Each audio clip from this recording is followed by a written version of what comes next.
Some places should never be explored. Abandoned hospitals full of dark secrets. I thought I was ready, but I wasn't. What I found inside. You won't believe it. Want to know what happened? Keep watching, if you dare.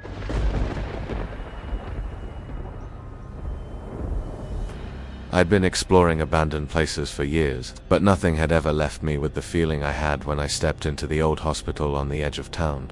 It wasn't just the building's decay, or the haunting silence that swallowed every step I took. It was the weight of the place, the sense that someone was still there, watching, waiting. I'd heard the rumors. People talked about the hospital as if it were alive, as if the walls themselves whispered dark secrets. It had been shut down decades ago after a string of unexplained deaths in the psychiatric ward.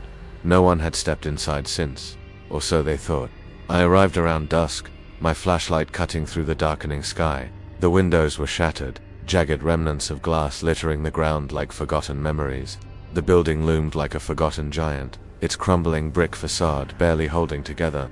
I pulled my respirator over my face, flicked on my headlamp, and took the first step inside. The air was thick, heavy with the smell of mold and something else, something coppery. Blood. It was a thought I quickly shoved aside, shaking my head as I walked deeper into the foyer. My footsteps echoed in the empty hall, bouncing off cracked walls that seemed to groan under the weight of time.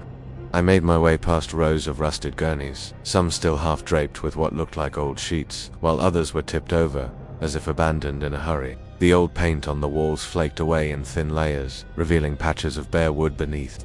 The further I went, the more oppressive the atmosphere became, a constant pressure on my chest, as if the building itself was closing in around me. I reached the nurse's station.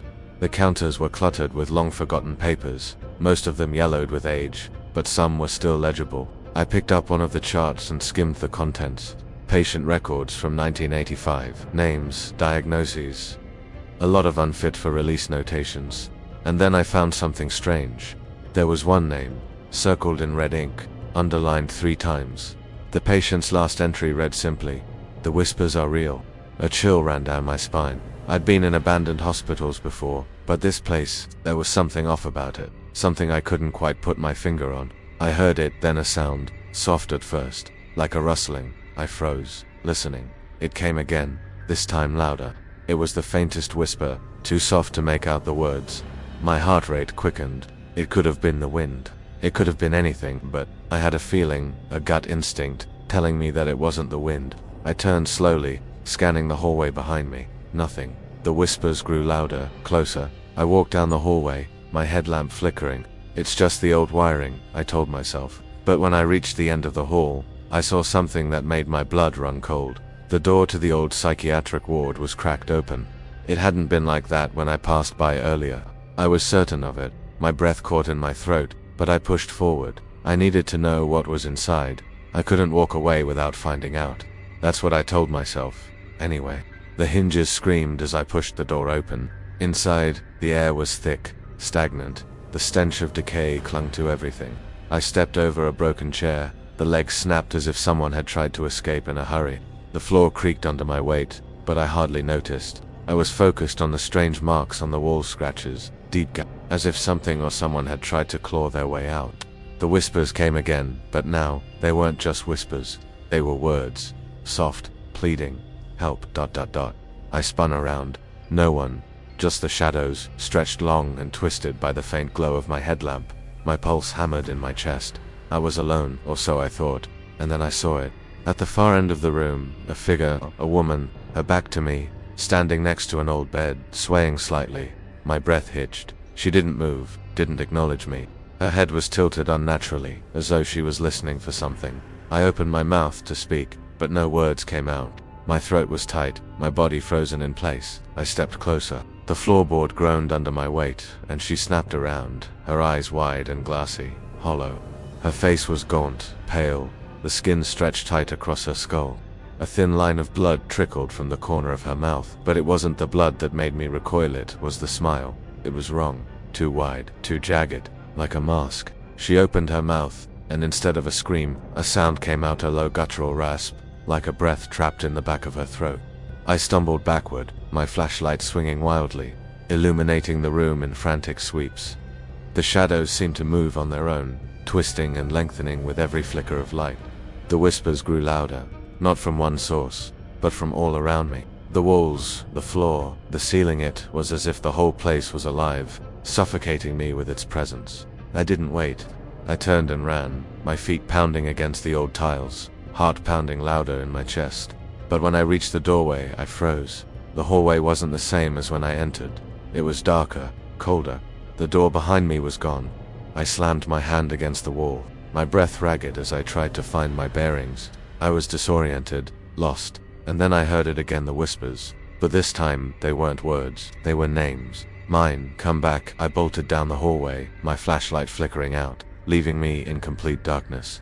My hand scrambled for the door, but it was locked. No handle, no way out. I'm still here, not physically, but mentally. My mind is stuck in that place, haunted by what I saw, what I heard. I left that hospital, but something followed me. It's with me still, and I can't shake the feeling that, someday, the whispers will come again. That hospital, ... It wasn't abandoned. It was waiting, and whatever was trapped inside, it's still there, watching, waiting, and I'm not sure it will ever let me go.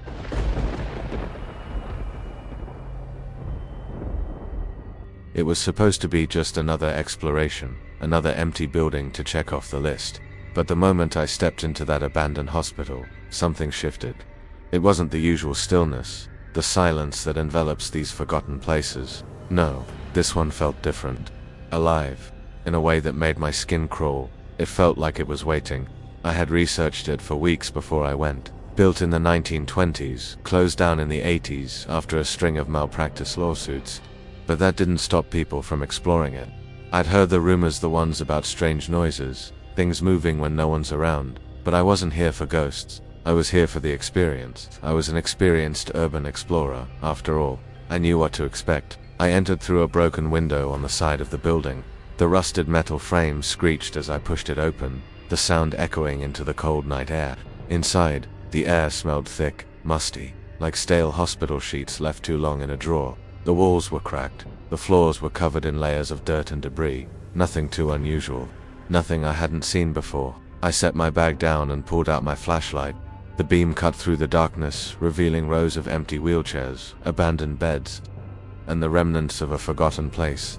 As I moved through the halls, I couldn't help but feel a growing sense of unease, like I was being watched. But that's what exploring these places does to you, right? It messes with your mind. I pushed the thought aside, telling myself to focus. I wandered deeper, past the old storage rooms, the eerily still hallways. I came across a set of stairs leading down. The basement. I've always been drawn to basements in these kinds of places. It's where things get weird. I've found old morgues, forgotten records, even old equipment. This place was no different. The stairwell creaked under my weight as I descended, my flashlight illuminating the decaying steps. I reached the bottom, and the temperature dropped noticeably.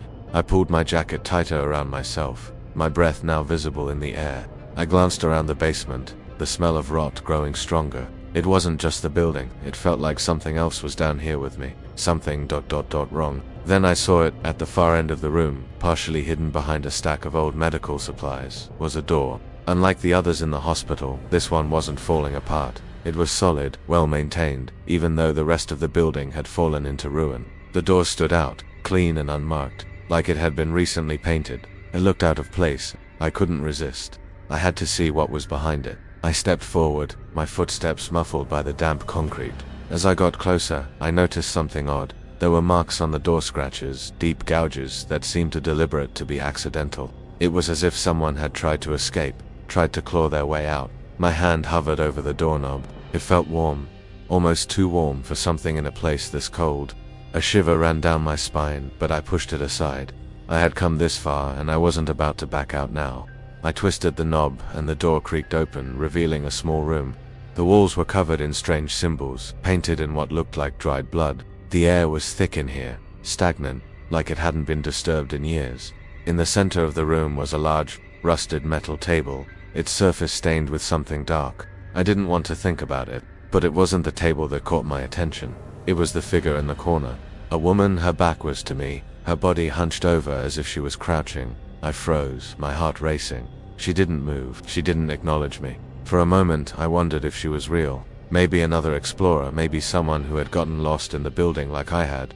I called out, but there was no response. I stepped closer, my pulse pounding in my ears. As I got within a few feet of her, I felt the temperature drop even further, the air growing heavier, thicker. "Are you okay?" I asked, my voice trembling slightly. She turned slowly, so slowly it made my stomach lurch. Her face was pale, too pale. Her eyes were wide, bloodshot, like she hadn't blinked in days. Her mouth stretched into a thin, twisted smile, revealing yellowed teeth. Her skin was tight against her bones, and I could see the faintest traces of what looked like old, dried tears streaking down her face. "I can't leave," she whispered. The words were barely audible, but they cut through the silence like a knife. I took a step back, my heart racing. Something wasn't right. My instincts screamed at me to leave, but my feet wouldn't move. I was paralyzed, caught in the gaze of this woman who looked like she had seen something I wasn't meant to see. "I've been waiting," she continued, her voice growing fainter. "Waiting for someone to come." A low hum started in the background, almost imperceptible at first. But as she spoke, it grew louder, like an electric current running through the walls. My head began to throb, my vision blurring. The woman's smile grew wider, too wide, as if it was stretching beyond what was natural. I couldn't breathe. I couldn't think. The door slammed shut behind me with a deafening bang, and the room went completely dark. I fumbled for my flashlight, my hands shaking, but when I clicked it on, the beam flickered and died. I was left in complete darkness, with only the sound of my own panicked breathing filling my ears. And then, from the shadows, I heard it, a soft, familiar sound, a whisper, "Help, me." It was coming from all around me. The walls, the ceiling, it was inside my head, inside my mind. The woman's face flashed in front of me, her smile still there, stretching impossibly wide. I backed away, my heart pounding in my chest. The hum grew louder, deafening, until it felt like it was vibrating through my bones. I had to get out. I had to leave. I ran. The door was locked. The hallway was longer than I remembered, and the hospital seemed to stretch on forever. But no matter how fast I ran, no matter how far I went, I couldn't escape the feeling that something was right behind me. I don't know how long I ran, or how I finally made it out. But when I stumbled into the daylight, gasping for air, I knew one thing for sure, that hospital wasn't abandoned. It was waiting, and it wasn't done with me yet.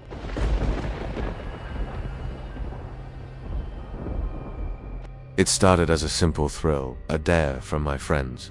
I had explored abandoned buildings before, the usual dilapidated houses or forgotten factories.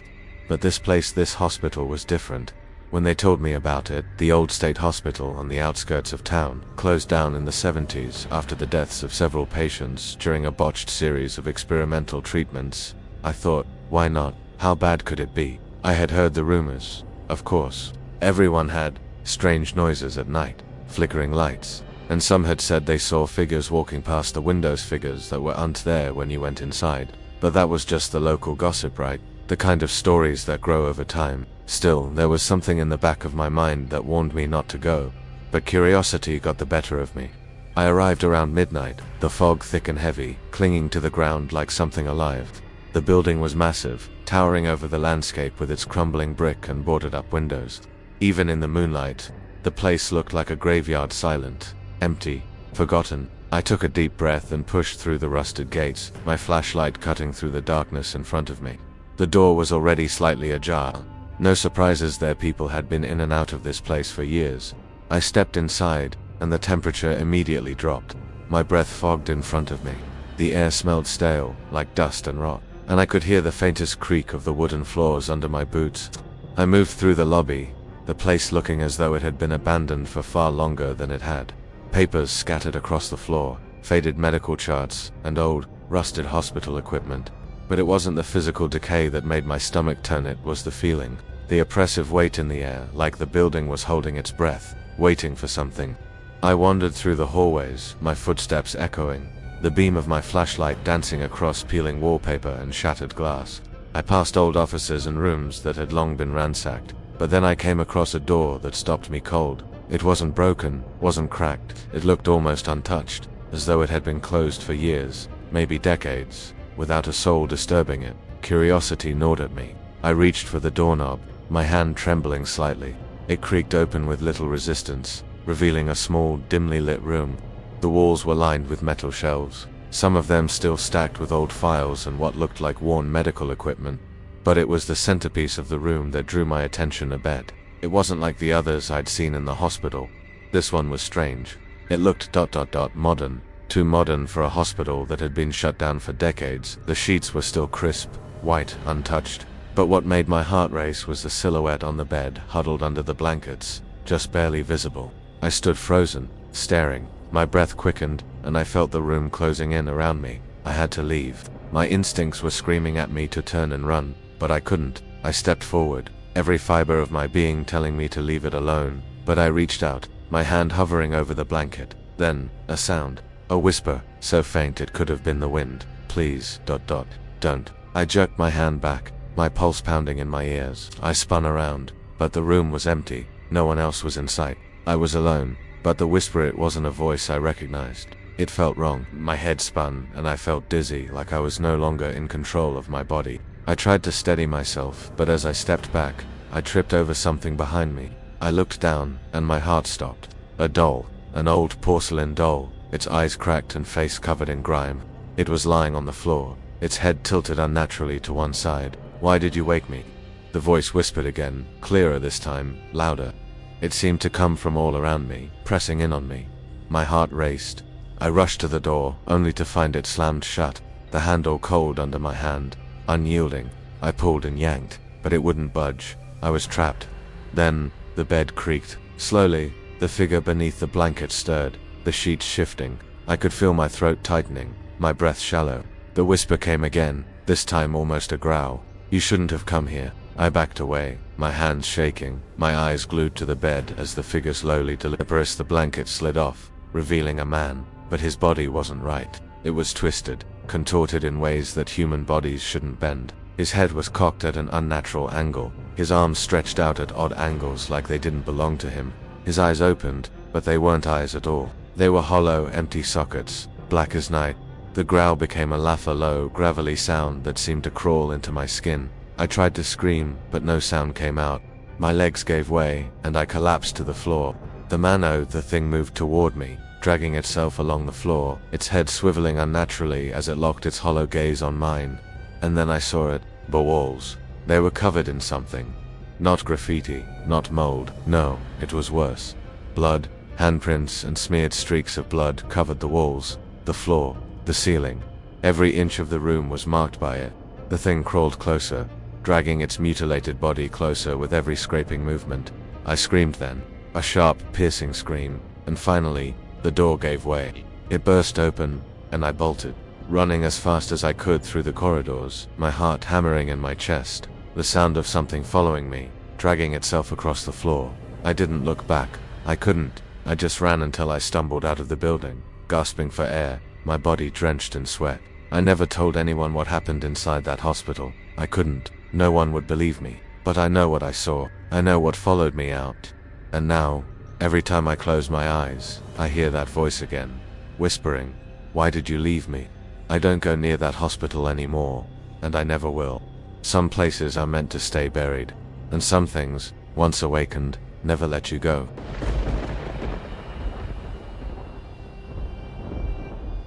I'd always thought I was immune to fear. After years of urban exploration, nothing rattled me. Old hospitals, forgotten schools, abandoned factories, I'd seen them all. But when I found myself standing in front of St. Alistair's Hospital, a shiver ran down my spine. It was different from the others.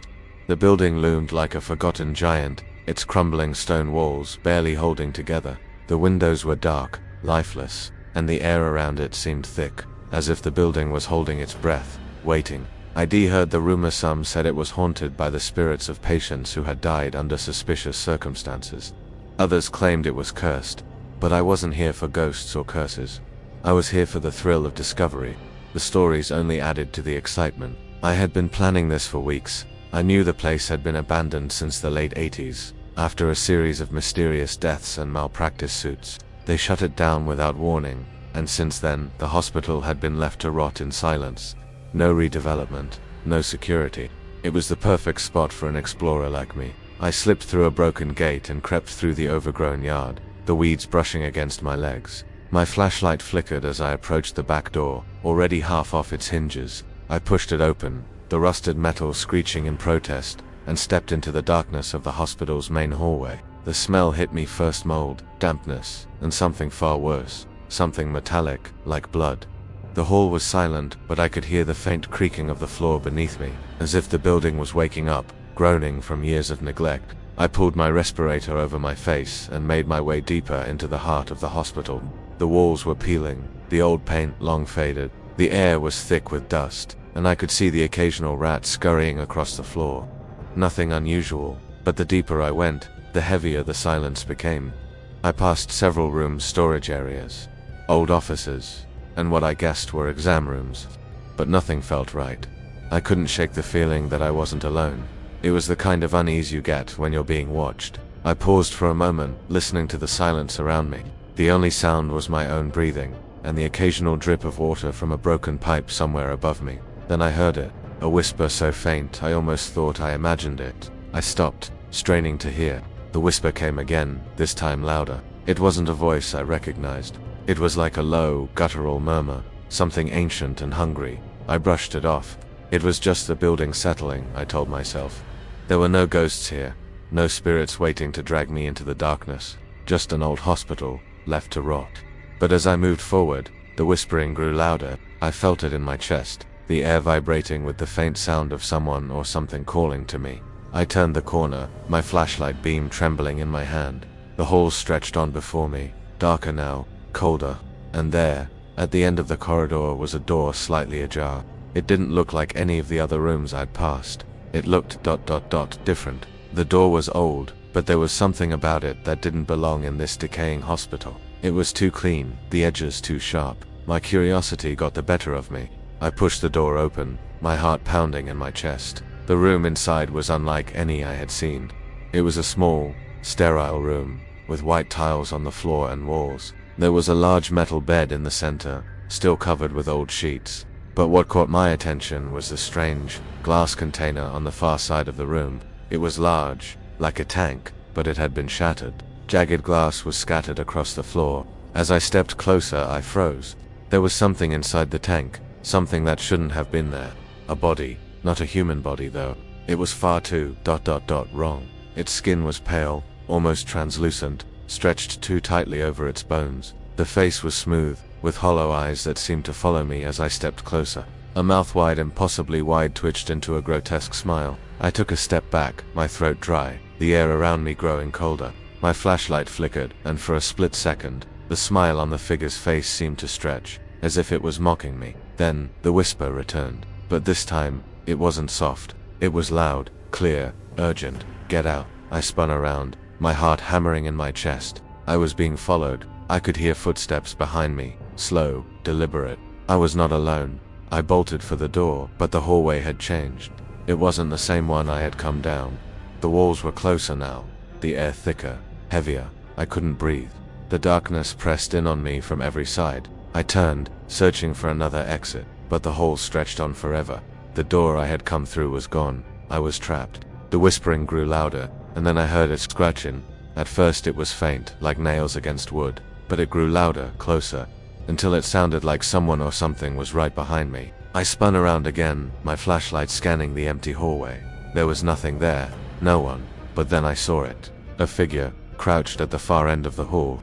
It was too dark to make out the details, but I could see the silhouette, its movements jerky, unnatural. It was crawling toward me. I could hear the scrape of its hands on the floor, the guttural growls of something trapped, something desperate. I turned and ran. I didn't look back. My heart was in my throat, my body screaming for me to stop, but I couldn't. I couldn't let whatever it was catch me. I didn't know what was behind me, but I knew that whatever it was, it wanted something from me. It was calling me, pulling me deeper into the hospital, into the darkness. The sound of my footsteps echoed in the empty hall as I sprinted, but when I reached the end of the corridor, the door I had entered through was gone. I pounded on the wall, frantic, desperate to find a way out. The whisper came again, louder now, right behind me. "You'll never leave." And then, everything went black. When I woke up, I was outside the hospital, lying on the cold ground. The sun was just starting to rise. My heart was still racing, my breath shallow, but the hospital was behind me. It was quiet again. I don't know how I made it out. I don't know what happened to me in that place. But I know this St. Alistair's hospital wasn't just abandoned, it was waiting. And whatever it is that's still inside, it's not done with me yet.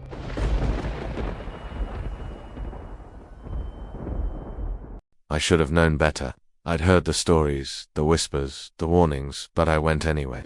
It's what I do: explore, discover the forgotten, the things people leave behind. And the old psychiatric hospital on the outskirts of town, shut down in the 70s after a series of mysterious deaths, was too tempting to resist. I arrived just after dark. The building stood like a monument to decay, too imposing and quiet. The moonlight cast long shadows across the broken windows and the overgrown yard. It was the kind of place you'd expect to find in a horror movie, but I wasn't scared. I'd been in worse. I slipped through a hole in the fence, the cold night air biting at my skin as I made my way toward the back entrance. The door was already cracked open, just wide enough for me to slip through. I pulled out my flashlight, the beam slicing through the pitch-black hallway. The silence was deafening, except for the occasional creak of the building settling, but I didn't mind. It was part of the thrill. I walked down the hallway, the old tiles beneath my feet covered in layers of dust. There were old wheelchairs abandoned in corners, broken furniture scattered about, and the smell of rot that seemed to seep from the walls. The kind of place where you could almost feel the history pressing in on you. The further I went, the more oppressive the atmosphere became. It wasn't just the decaying walls or the darkness, it was the feeling that something wasn't right, that I wasn't alone. I kept walking, my flashlight beam flicking over the wreckage of old offices, rooms, and once sterile areas now reduced to ruins. But then, something caught my eye. A door at the end of the hall, slightly ajar. It looked different from the others, newer, well-maintained, almost like someone had been there recently. Against my better judgment, I moved toward it. The air felt heavier as I approached, the floor creaking beneath me. I pushed the door open, the hinges protesting loudly. Inside, the room was small, almost like a storage closet. But what I saw made my stomach churn. On the floor there was a bed, old, metal, and covered in a thin sheet. But what made it stand out was the figure lying on it. A person, or at least, it looked like a person at first. Their skin was pale, almost gray, stretched too tight over their bones. Their hair was thin and matted, their body unnaturally still. And then I saw the eyes. They were wide open, but they weren't human. They were black, hollow, empty. I froze. My heart skipped a beat, my hand trembling as I gripped the flashlight. Something about those eyes felt wrong, like they were staring into me, seeing through me. The silence was broken by a soft, almost inaudible sound, a whisper, a voice, but it wasn't a voice. It was something older, something far darker. I couldn't make out the words, but I could feel the weight of it, the pressure of the sound in the room pressing down on me. And then the figure moved, slowly, jerking into motion like a broken doll. Its limbs cracked as it straightened, its head tilting at an unnatural angle. I stumbled back, my heart racing in my chest, but my legs wouldn't move. I was rooted to the spot, watching as the thing stood up. It opened its mouth, but no sound came out, just a low, guttural rasp that sent a shiver through my spine. I couldn't take my eyes off of it, even though every instinct in my body screamed at me to run. I couldn't breathe.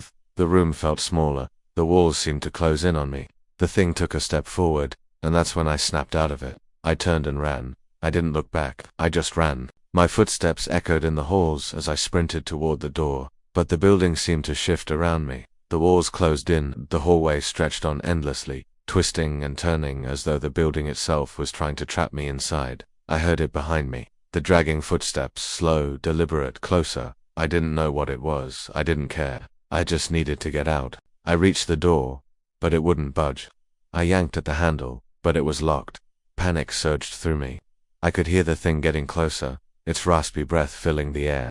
My pulse thundered in my ears as I slammed my shoulder against the door. It groaned, but didn't open. I turned, looking for another way out, but there was nothing. The hallway seemed to stretch on forever. The darkness closed in around me. I could feel it now. Something was right behind me, its cold breath on my neck. Just as I thought I would lose my mind, the door creaked open. I stumbled into the lobby, my hands shaking as I scrambled toward the exit. I could hear its footsteps, its breathing, closing in. I didn't dare look back. I just kept running, through the broken door and out into the night. When I finally made it to my car, I slammed the door shut and locked it. I sat there, gasping for breath, my body trembling. My heart was still pounding, my mind racing. I didn't know what I had seen in that room, but I knew one thing for sure: I never wanted to find out. I don't know what it was that followed me out of that hospital. I don't know what it wanted, or why it was there. But I do know that some places are better left unexplored. Some things are better left undisturbed. The hospital wasn't abandoned. It was waiting. Waiting for me. And I don't think it's done with me yet. Thank you for joining me through this terrifying exploration. Your support means everything, and I love reading your chilling stories in the comments. If this gave you chills, don't forget to hit like and subscribe for more dark journeys into abandoned places. Have you ever been inside an abandoned hospital? Share your creepy encounters below, I dare you. Stay tuned for more, and remember, some places should never be explored. See you in the next video. If you dare.